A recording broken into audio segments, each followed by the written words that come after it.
Hello friends, how are you all? I'm Medha. Welcome back to my channel. আশা করছি তোমরা সকলেই ভালো আছো আর আজকের ভিডিও তোমাদের অনেক কাজে লাগবে। আজকে আমরা সপ্তম শ্রেণীর জীবন জীবিকা বইয়ের পৃষ্ঠা 15 নিয়ে বিস্তারিত আলোচনা করব।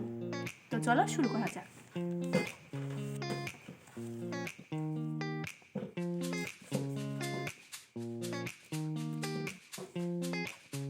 পৃষ্ঠা 15 আছে, চলো আমরা নিজেকে প্রশ্ন করি।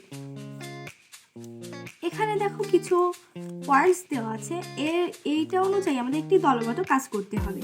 তো চলো কি দেওয়া আছে সেগুলো পড়ে নিয়ে যাও। কল ছেড়ে দিয়ে দাঁত ব্রাশ করেছি না তো? রান্না শেষে চুলা বন্ধ করেছি তো? কাপড় ধোয়ার সময় বালতিতে পানি উপচে পড়ে যাচ্ছে না তো? অপ্রয়োজনীয় জিনিসপত্র কিনে টাকা অপচয় করছি না তো? ইস্ত্রি অন করে রেখে মোবাইলে গল্প করছি না তো? কক্ষ ত্যাগের সময় বাতি, ফ্যান, এসি বন্ধ করছি তো? আচ্ছা, এখানে যে 6টা পয়েন্ট দেওয়া আছে, এই পয়েন্টগুলো তো আমরা এখন পড়লাম। তো চলো এবার দেখে নেওয়া যাক দলগত কাজটি কি দেওয়া আছে।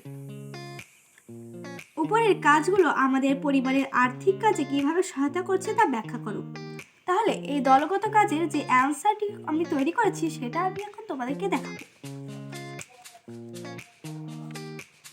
দেখো, এখানে আমি যে অ্যান্সারটি তৈরি করেছি সেটা দলগত কাজ। উপরের কাজগুলো আমাদের পরিবারের আর্থিক কাজে কিভাবে সহায়তা করছে তা নিচে ব্যাখ্যা করা হলো। 1. কল ছেড়ে দিয়ে দাঁত ব্রাশ করলে পানির ব্যাপক অপচয় হয়। তাছাড়া অনেক সময় পানির ঘাটতি দেখা যায়, ফলে অর্থের প্রয়োজন হয়। এক্ষেত্রে যতটুকু প্রয়োজন বা যখন প্রয়োজন তখন পানির কল ছেড়ে ব্যবহার করলে অর্থের অপচয় হবে না। 2.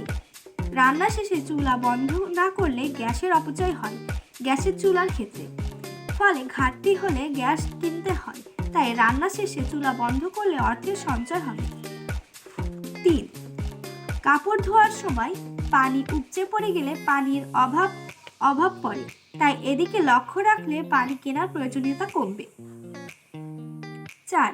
প্রয়োজনের অধিক জিনিস কিনলে তা অর্থের অপচয় করে, অপচয় ছাড়া আর অন্য কিছু নয়। তাই অপ্রয়োজনীয় জিনিস ক্রয় বন্ধ করে অর্থ বাঁচিয়ে রাখা উচিত।